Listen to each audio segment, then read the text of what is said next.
El misterio del áureo florecer. Capítulo 21. Traición.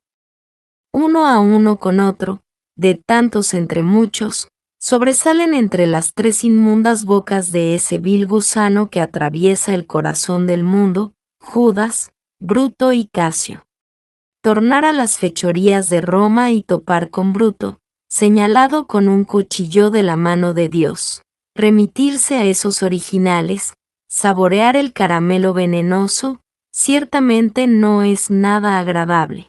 Más es urgente sacar del pozo de los siglos ciertos recuerdos dolorosos.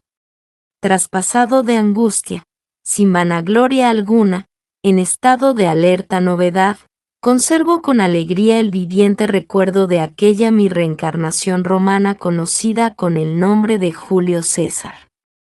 Entonces hube de sacrificarme por la humanidad, estableciendo el escenario para la cuarta subraza de esta, nuestra quinta raza raíz. Válgame Dios y Santa María. Si algún error muy grave cometí en aquella antigua edad, fue haberme afiliado a la orden de la jarretera, empero, es obvio que quisieron los dioses perdonarme.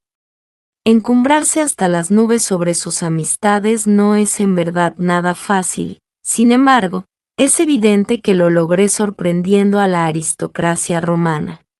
Al relatar esto no me siento engreído, pues bien sé que solo al yo le gusta subir, trepar al tope de la escalera, hacerse sentir, etc. Cumplo con el deber de narrar y eso es todo.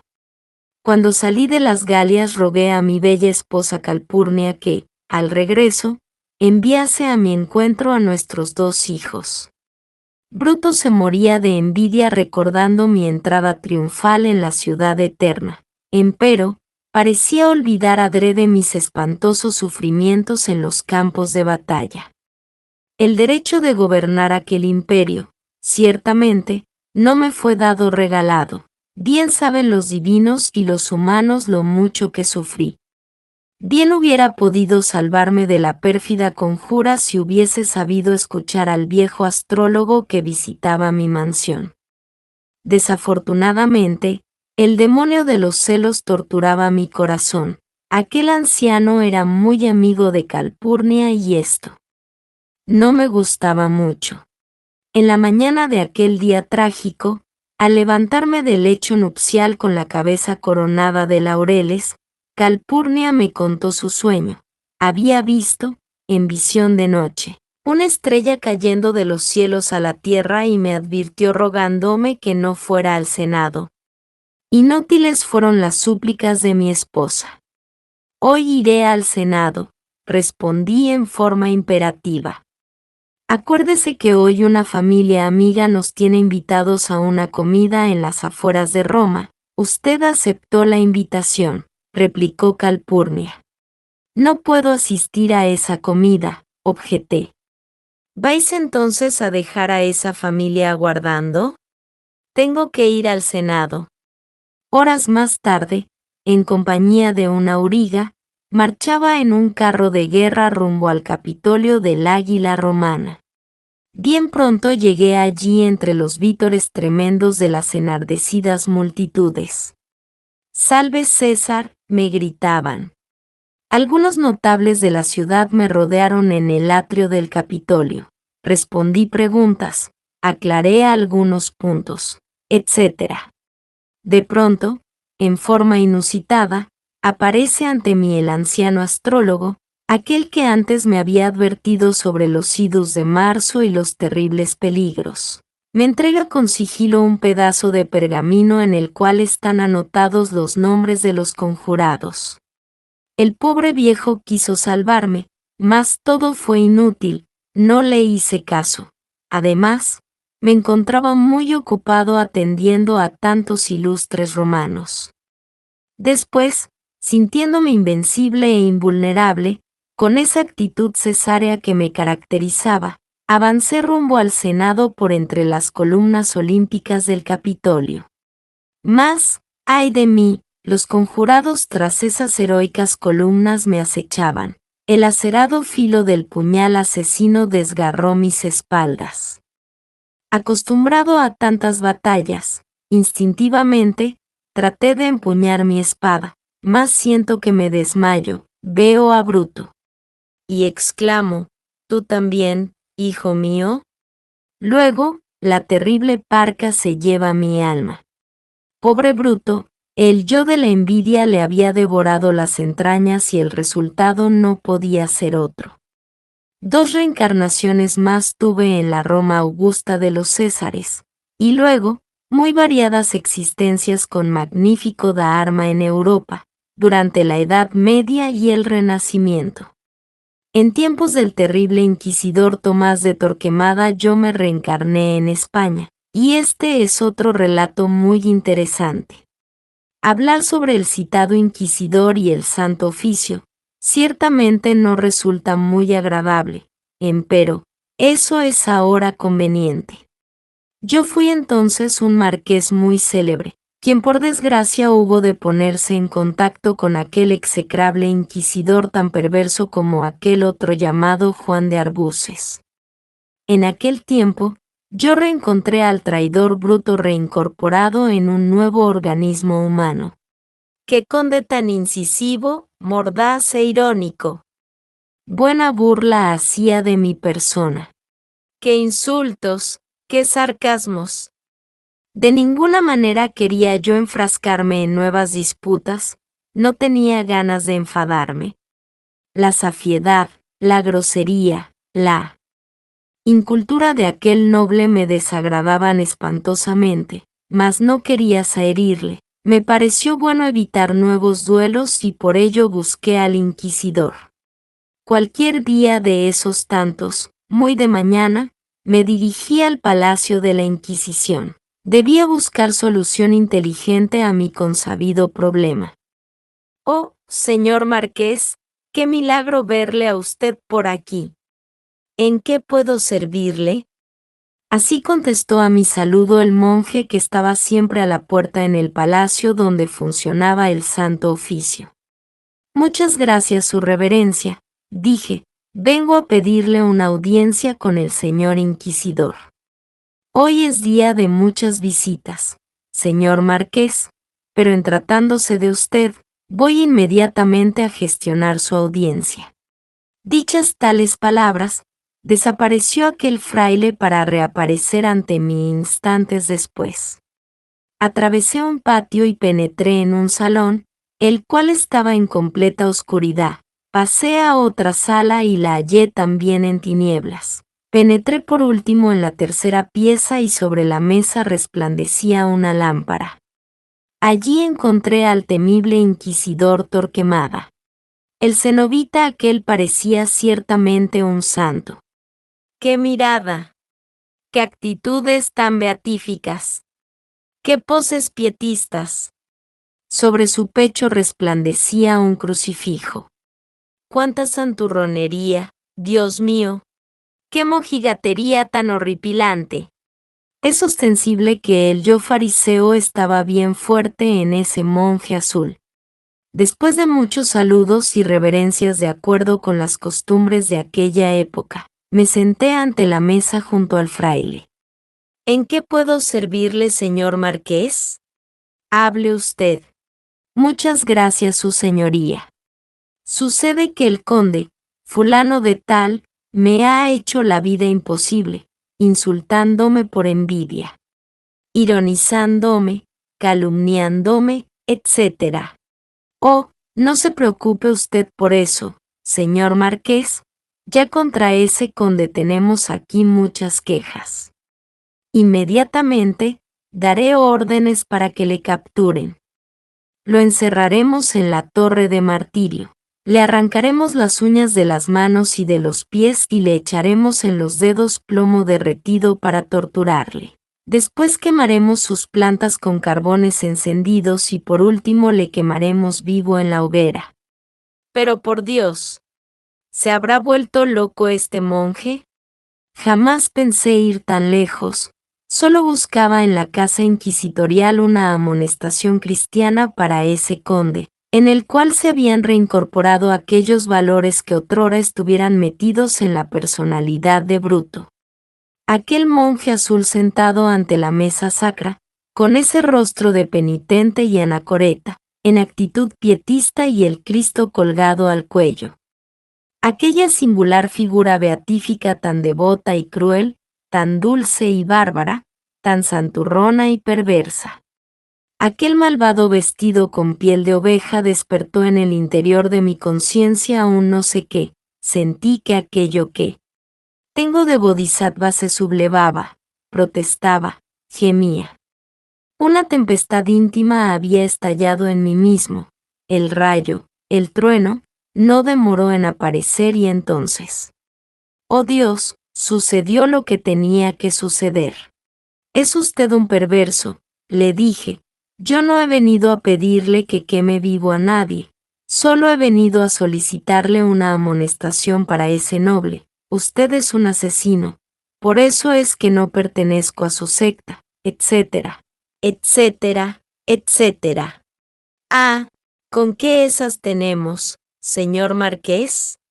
Enfurecido el prelado hizo resonar con vehemencia una sonora campanilla y entonces, como por encanto, aparecieron en el recinto unos cuantos caballeros armados hasta los dientes. «Prended a éste», exclamó el abate. «Un momento, respetad las reglas de la caballería, recordad que estamos entre caballeros, no tengo espada, dadme una y me batiré con cada uno de vosotros». Uno de esos varones, fiel al código de la caballería, me hizo entrega de una espada y luego salté sobre él como un león. No en vano tenía yo fama de ser un gran espadachín, esos eran mis tiempos de bodhisattva caído. Cual vuelan en el aire los copos de nieve congelada al soplo del etéreo bóreas, esparcíanse, dentro de aquel recinto inquisitorial, los fuertes y resplandecientes cascos, los escudos convexos, las corazas duras y las lanzas de fresno. Y ascendía al Urano su esplendor, y, ciertamente, reía la tierra iluminada por el brillo del bronce y trepidando bajo las plantas de los guerreros y en medio de ellos. Estaba yo batiéndome en dura brega con ese otro caballero. ¿Cuál se destroza la ligera nave cuando el agua del mar inflado por los vientos, que soplan con vehemencia desde las nubes, la acomete, cubriéndola por completo de espuma, en tanto el aire hace gemir la vela, asustando a los marineros con la muerte cercana? Así el temor destrozaba en sus pechos el corazón de aquellos caballeros que contemplaban la batalla. Obviamente, yo estaba victorioso entre el estruendoso chocar de los aceros y solo faltaba usar mi mejor estocada para poner fuera de combate a aquel guerrero. Espantados los señores ante la proximidad inevitable de la terrible parca soberana, se olvidaron de todas las reglas caballerescas y entonces en pandilla me atacaron. Eso, sí, no lo aguardaba. Fue grave para mí tener que defenderme de toda aquella caterva bien armada. Hube de pelear hasta quedar exhausto, extenuado, vencido, pues ellos eran muchos. Lo que sucedió después es bien fácil adivinarlo. Fui quemado vivo en la hoguera, en pleno patio del Palacio de la Inquisición. Amarrado a un poste despiadado sobre la leña verde que ardía con fuego lento, sentía dolores imposibles de describir con palabras. Entonces, vi como mis pobres carnes incineradas se desprendían cayendo entre las llamas. Empero, el dolor humano, por muy grave que éste sea, tiene también un límite bien definido, más allá del cual existe felicidad. No es, pues, de extrañar que al fin experimentara cierta dicha. Sentí sobre mí algo muy agradable, como si una lluvia refrescante y bienhechora estuviera cayendo desde el cielo. Se me ocurrió dar un paso. ¡Cuán suave lo sentí! Salí de aquel palacio caminando despacito, despacito, no pesaba nada, estaba ya desencarnado. Así fue como vine a morir durante aquella época espantosa de la Santa Inquisición. El arcano 14 del Libro de Oro, el tarot, nos enseña cómo el agua de vida pasa por una ánfora a otra. No es, pues, de extrañar que después de aquella borrascosa reencarnación, con tantos títulos de nobleza, que de nada me valieron ante el terrible inquisidor Tomás de Torquemada, volviese a tomar cuerpo físico. Entonces me llamé Simeón Bleler y anduve por la Nueva España. No es mi propósito hablar, en el presente capítulo, sobre esa mi nueva vida, ni sobre mi anterior existencia en el México porfirista de antaño. Solo quiero referirme ahora a mi actual reencarnación. El némesis de la vida hubo de ponerme nuevamente en contacto con esos valores que otrora estuvieran reincorporados en la personalidad de Bruto. Yo le permití a cierto caballero, retorno de tales valores, hacer alguna labor en el templo. Muchas personas le escucharon y hasta parecía muy lleno de sinceridad. Hablaba sobre gnosis y las gentes le aplaudían. Mas, de pronto, algo inusitado sucede. Un día cualquiera, entra en el santuario con actitudes agresivas. Suena, truena, relampaguea. Se convierte en un insultador. Yo me limito entonces a perdonar y bendecir, luego se retira amenazando. Aquel ego había vuelto a sus antiguas andanzas, otra vez, sus consabidas calumnias y amenazas. Tales propósitos e infundías difamantes tenían como trasfondo ciertos sueños sin ton ni son, en los cuales me veía por caminos muy oscuros, cometiendo infundados delitos. Resulta palmario y manifiesto que aquel espíritu perverso, que él veía en sus sueños absurdos, era un yo creado por él mismo desde la antigua Roma. Tal yo de bruto asumía, bajo sus impulsos infraconscientes, mi propia forma y figura. No está de más comentar que alguno de esos sus otros yous, asumiendo cierta forma jesucristiana, le encomendara la misión de asesinarme. Así lo manifestó en la plaza pública. Para librarme de tan ancestral enemigo, fue necesario poner el caso en manos de Anubis, el jefe de los señores del karma. Desde entonces, Bruto se alejó de mí, hace mucho tiempo no le veo en este mundo físico.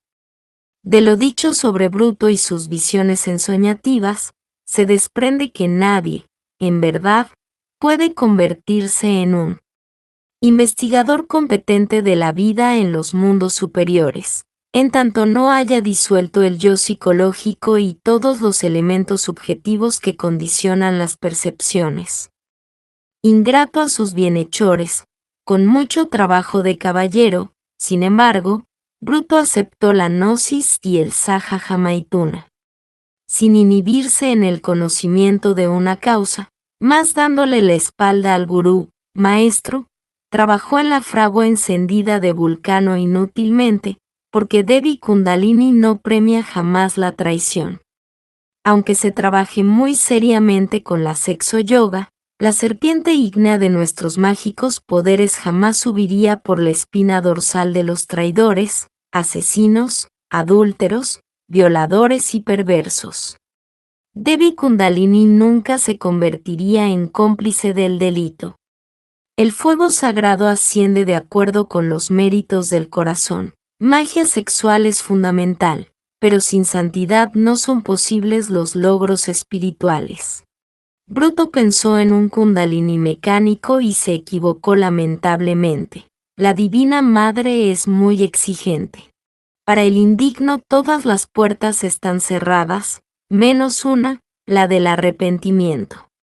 Desafortunadamente, Bruto no quiso golpear en esa puerta y el fuego sagrado, en vez de subir por su canal medular, se precipitó desde el coxis convirtiéndose en el abominable órgano cundartiguador, la cola de Satán. Una noche estrellada, platicando en los mundos superiores con mi gran amigo, el resplandeciente ángel Adonai, quien ahora tiene cuerpo físico, hube de recibir una noticia extraordinaria. Fulano de tal, bruto, dijo el ángel, ha despertado en el mal y para el mal. Esto lo comprobé algunos días después al encontrarle en los mundos superiores. Concluiremos el presente capítulo con aquellas palabras que escuchara en éxtasis Daniel, el profeta del Eterno, y que se refieren a los tiempos del fin. Y muchos de los que duermen en el polvo de la tierra serán despertados, unos para vida eterna y otros para vergüenza y confusión perpetua. Los entendidos resplandecerán como el resplandor del firmamento, y los que enseñan la justicia a la multitud, como las estrellas a perpetua eternidad. Pero tú, Daniel, cierra las palabras y sella el libro hasta el tiempo del fin. Muchos correrán de aquí para allá, y la ciencia se aumentará.